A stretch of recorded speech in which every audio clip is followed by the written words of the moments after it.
my name is Mark Robinson, people know me as Robbo, and got involved with the Tag Rugby Trust back in 2007 when I tried to go on a volunteer tour. Unfortunately they were all during school time. Because I'm a school teacher I couldn't go, so decided to bring a school group out to Zambia, and we've done 5 Tag Rugby Trust tours now.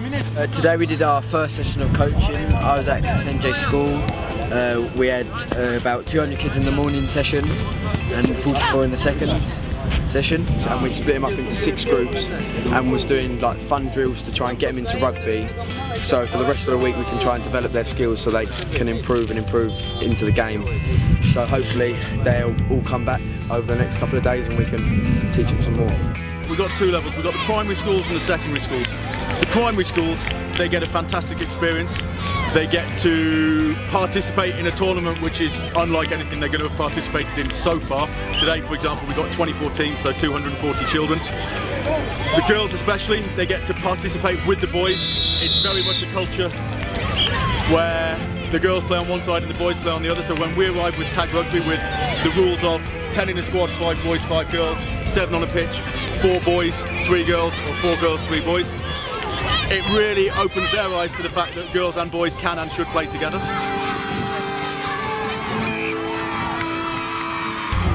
I can encourage my friends to join, to play.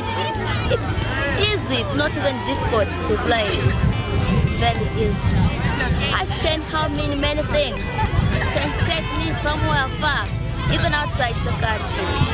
Actually, it's a great experience. I've always wanted to do this, as in teach someone how to play tag rugby. Thank you very much actually for coming, you guys. You've actually showed us love and care, but actually care for this game.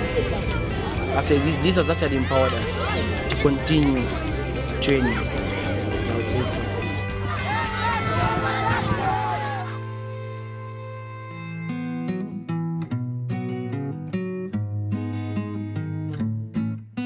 Like a really good place. The government school seems really good for the kids. It seems really beneficial to them, that they're going to learn a lot and they're going to be really good leaders here.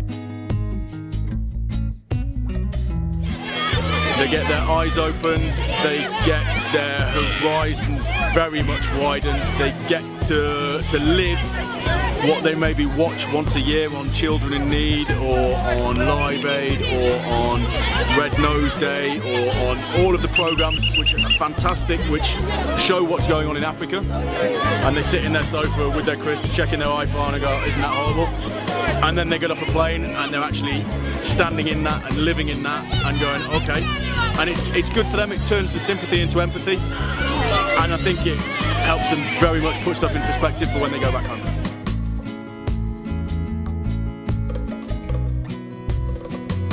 Couldn't teach half of the things that they get through out here in a classroom. They go back with a whole new found respect for the things that they have and their belongings, and they see themselves extremely lucky.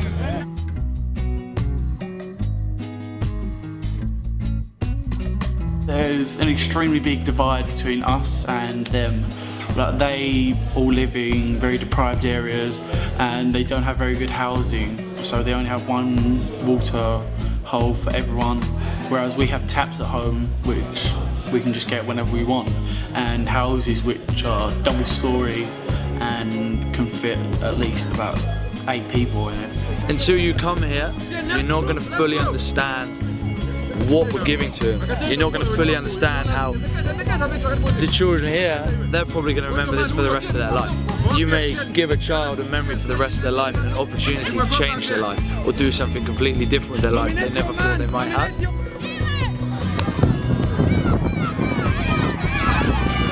I've had a great experience so far, like even teaching the older boys now, getting to know them all, they're all great people. The kids are such great kids as well. They're always like so happy and that, so absolutely recommend it to anyone. They've done really well. It's quite hard to come to a different country and teach children, especially this age, that have never played a sport before, and get them coach them for 3 days and they're already performing like really well at the tournaments. yeah, they've done really, really well for themselves. Should be proud. Yeah, they've done phenomenal. I think it's their first big tour away. It is a massive cultural shock, and the Hurstmere boys did notice that on the first day, which is fantastic. So because they took that in mind, they've been able to coach the kids a lot more passionately and friendly, and have made close bonds with the kids. So that's really helped with their coaching, and you can see by this tournament today, it's phenomenal.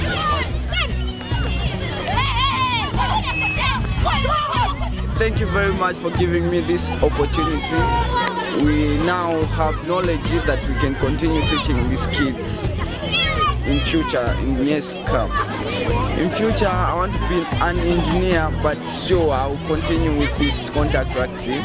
So maybe I might join the national team or go somewhere else to go play the same ball. So since arriving in Zambia 10 days ago, we've taught 1,000 grade 5 boys and girls to play tag rugby. We've given 250 of those the opportunity of a lifetime by organising a 24-team tournament in Kafuri last Saturday. We painted one of the classrooms in the primary schools we worked with. We've worked with special needs children in another classroom, giving them the opportunity to discover tag rugby. You asked me to describe all of that in one word. The only word I can think of is indescribable.